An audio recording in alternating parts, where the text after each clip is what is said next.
Welcome to my craft room. SugarBeeCrafts.com headquarters right here.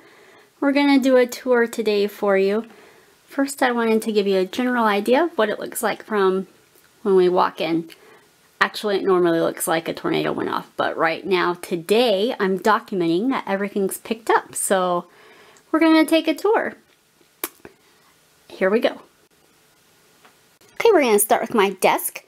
I asked for this for my birthday from Trevor, and I sent him the link to the plans on Anna White, and I think he forgot about it, and I sent it again and again, and then the week of my birthday I said, remember, this is what you're getting me, and I'm super excited to have it. It's actually bigger than her plans because the top of this is a 4x8 sheet, and so that way I really have a lot of room to lay out my fabric as I'm sewing and cutting. Because we extended the top, I wish, afterthought, but I wish we would have also extended the shelving and made the shelves a little bit deeper. So they've got these front shelves here, and then you can stick stuff in these side shelves as well. This is where I keep all of my paparazzi inventory and accessories, well, some of it, and then just various extra things under. I also have a stool under on this side because I'm short and want to access everything up high in my craft room. And I thought the giant trash can was a little overkill until I have it in here and I use it all the time, filling it up way more often than I thought I would. Okay, above the desk is this organizational system that I bought at IKEA when I was on vacation. And I just love all the extra storage it gives me, and I really love having a place for all of my scissors and pins. That's right next to my craft table where I can access it easily but keep it off of the work surface. Next to that I have my craft paint storage.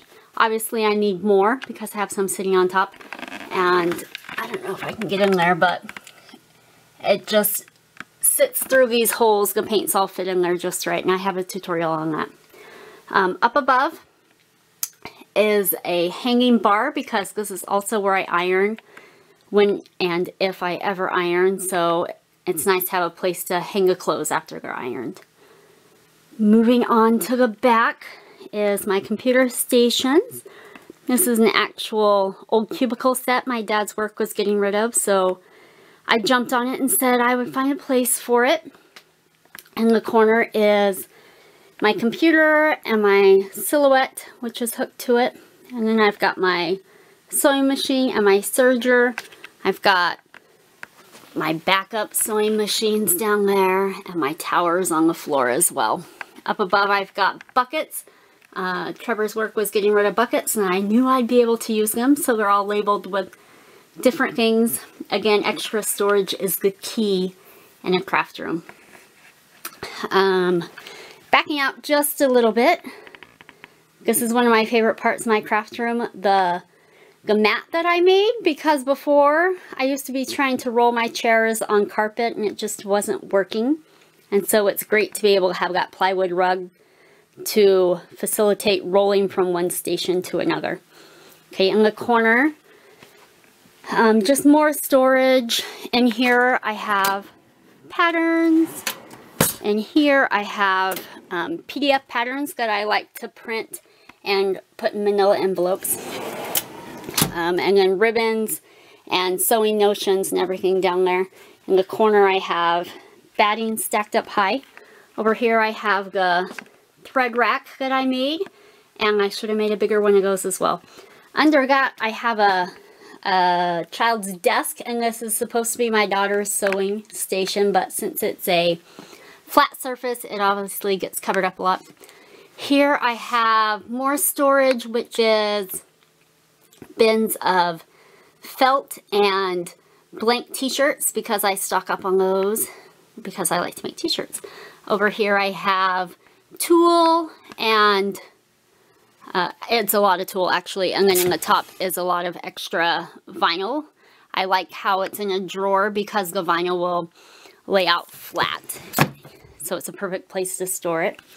Above that, all my fabric stacked high to the ceiling. This is actually not all my fabric because I wanted to clear out and make it look open, and so I packed up 2 boxes worth of fabric, and this is what's left. It's still a lot. It's mainly cotton on the first row. The second row is mainly flannel. This giant stack is knit, and then at the top is sheets and things I find at thrift stores that I can cut up. In the corner is just a little another shelf with storage.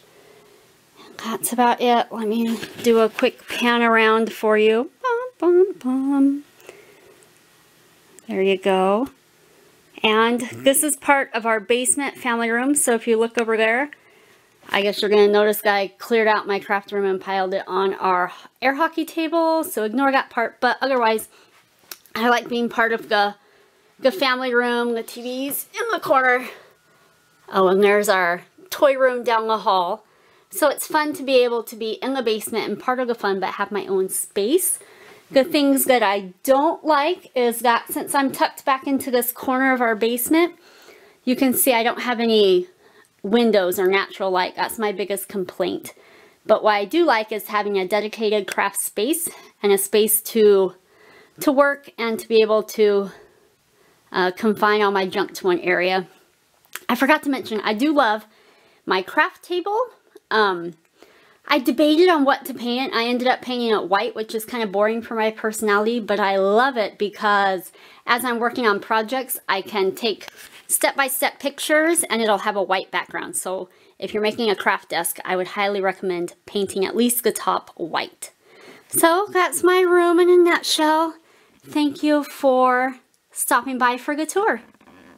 You can see more of my projects at sugarbeecrafts.com. The super awesome, amazing blog. Thanks.